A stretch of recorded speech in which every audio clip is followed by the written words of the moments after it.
Hi friends, Telangana రాష్ట్ర ప్రజలందరికీ అదిరిపే శుభవార్త. ఆసరా చేయుత పెన్షన్లు భారీగా అయితే పెంచారండి. పెంచిన డబ్బులు ఎప్పుడు ఇస్తారనేసి ప్రజలైతే చాలా ఆతృతతో అయితే ఎదురు చూస్తున్నారు.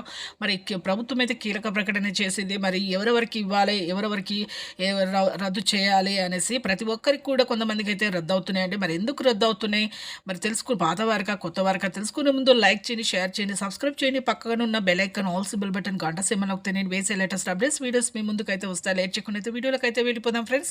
పాత వారికి, వృద్ధులకి, వితంతువులకి, ఒంటరి మహిళకి 4,000, వికలాంగులకి 6,000 ఎంపీ సేవింగ్ చేసుకున్న వారికి బ్యాంకులో కానీ పోస్ట్ ఆఫీస్ ద్వారా కానీ పడతాయి. ఎంపీ సేవింగ్ అంటే ఏం లేదు, phone number, Aadhaar card, bank account link చేసుకోవడమే. అలాగే ఈకేవైసీ కూడా చేసుకోవాలని ఆన్లైన్లో. అలాగే ఫోన్ వేలు ముద్రలు వేసుకోవాలి. అలాగే ప్రభుత్వ ఉద్యోగం చేసే పిల్లల తల్లిదండ్రులకు కానీ, వికలాంగులు ఫేక్ సర్వే చూపించిన కానీ, 3 ఎకరాల పంట పొలమున కానీ రద్దు అవుతున్నాయండి. అలాగే కొత్త వారికి, వృద్ధులకి, వితంతులకి, ఒంటరి మహిళ 4,000, వికలాంగులకు 6,000, హెచ్ఐ, బీడీ, చేనేత, మగ్గం కార్మికులకు 4,000 రూపాయలు అయితే రావడం జరుగుతుంది. వీళ్ళు కూడా ఎంపీ సేవింగ్ అయితే చేసుకోవాలి. ఆగస్టు 1వ తేదీ అయితే ఖచ్చితంగా ప్రతి ఒక్క జూలై ఎండింగ్లో కానీ ఆగస్టు 1వ తేదీ అయితే ఖచ్చితంగా అయితే పాత వరకైనా కొత్త వరకైనా వస్తాయండి. Thanks for watching.